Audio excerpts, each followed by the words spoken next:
জুলাই সনদের আইনি ভিত্তি লাগবে এবং জুলাই সনদের আলোকেই আগামী জাতীয় নির্বাচন হতে হবে। সম্মানিত সাথী এবং বন্ধুগণ, অগাস্ট মাসের ৫ তারিখে ফ্যাসিস্ট হাসিনা পতন আন্দোলন শুধুমাত্র হাসিনা এবং আওয়ামী লীগের বিরুদ্ধে ছিল না, বরং ওই হিন্দুস্তানের বিরুদ্ধে ছিল, ভারতীয় আগ্রাসনের বিরুদ্ধে ছিল। বাংলাদেশের একমাত্র শত্রু ভারতীয় আধিপত্যবাদ। আমরা দেখেছি এই দেশের রাজনীতিতে একটি নোংরা হস্তক্ষেপ করে চলেছে এই ভারতীয় এবং ভারতীয় আধিপত্যবাদ।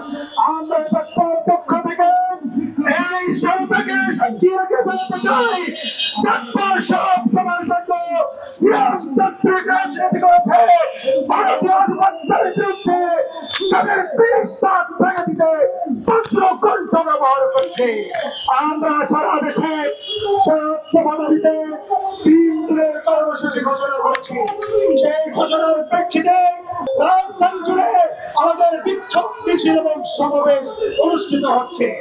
আজকের এই সমাবেশে বক্তব্য রাখবেন আধিপত্যবাদ বিরোধী আন্দোলনের পুরুষ, ইন্ডিয়ার বিরুদ্ধে, ইন্ডিয়ার আধিপত্যের বিরুদ্ধে যিনি আজীবন লড়াই করেছেন, আধিপত্যবাদী প্রাণ পুরুষ মজলুম জনতা শফিল এবং প্রধানের সুযোগ্য পুত্র কলমের নেতা ডাক্তার আগামী দিনের ভবিষ্যৎ শফিল এবং প্রধানের সুযোগ্য পুত্র রাশেদ প্রধান। আমরা শুনে আপনাদের জানাতে চাই, আমরা 7 দফা দাবি আপনাদের সামনে পেশ করেছি। এই 7 দফা দাবি মেনে নিয়ে অনতিবিলম্বে সকল রাজনৈতিক সংগঠনের দাবি মেনে নিয়ে আমরা যেন আগামী দিনে একটি লেভেল প্লেইং ফিল্ড নিশ্চিতকরণের মধ্য দিয়ে ভারতের আধিপত্যবাদ মুক্ত একটি নির্বাচন প্রত্যাশা করতে পারি। 1980 সালে 6 এপ্রিল জাতীয় প্রতিষ্ঠা করার দিন উচ্চারণ করেছিলেন বাংলাদেশের প্রথম শত্রু, প্রথম দুশ্মন হিন্দুস্তান এবং দ্বিতীয় দুশ্মন ভারত।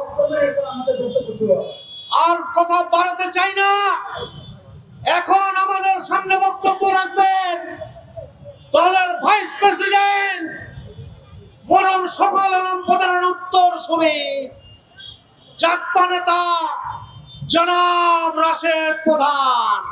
জনাব রাশেদ প্রধান। বিসমিল্লাহির রহমানির রহিম।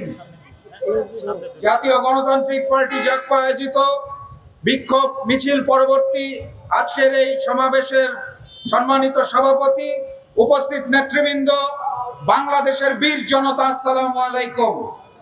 বক্তব্য দেওয়ার নতুন করে কোনো কিছু নাই, কথাবার্তা পরিষ্কার করে বলতে চাই, জুলাই গণঅভ্যুত্থানে হাজারো শহীদের রক্তের বিনিময়ে যে নতুন বাংলাদেশ আমরা পেয়েছি, সেই জুলাই সনদের আইনি ভিত্তি না দেওয়ার জন্য এবং জুলাই সনদ কিভাবে বাস্তবায়ন হবে সেটার পরিকল্পনাহীনভাবে যে জুলাই সনদ উপস্থাপন করা হচ্ছে, তাকে আমরা তীব্র নিন্দা এবং প্রত্যাখ্যান করছি।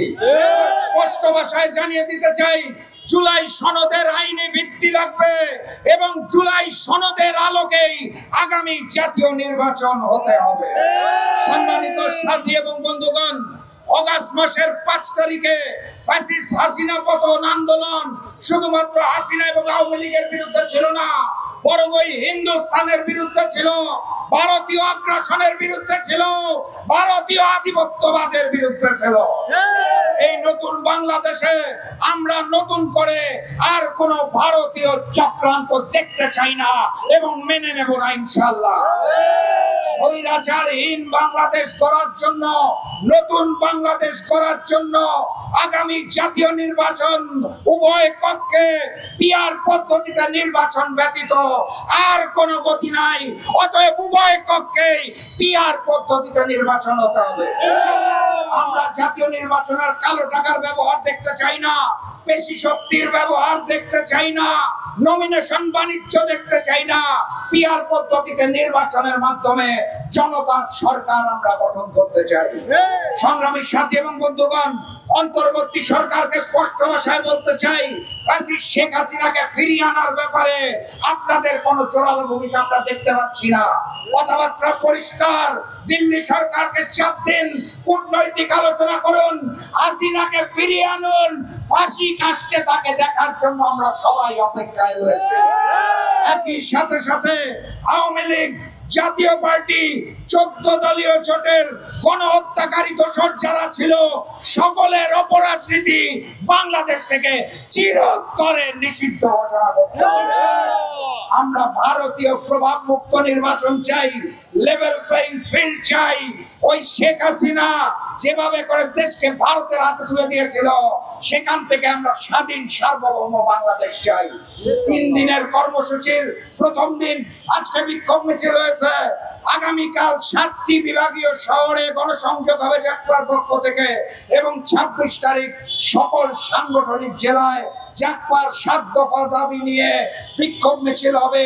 সারা দেশব্যাপীকে নতুন বাংলাদেশ গড়ার আন্দোলনে আমন্ত্রণ জানিয়ে ভারতীয় প্রভাব মুক্ত নির্বাচন এবং বাংলাদেশ গড়ার লক্ষ্যে রাজপথে নেমে আসার আহ্বান জানিয়ে আমি আজকের মতো বিদায় নিচ্ছি।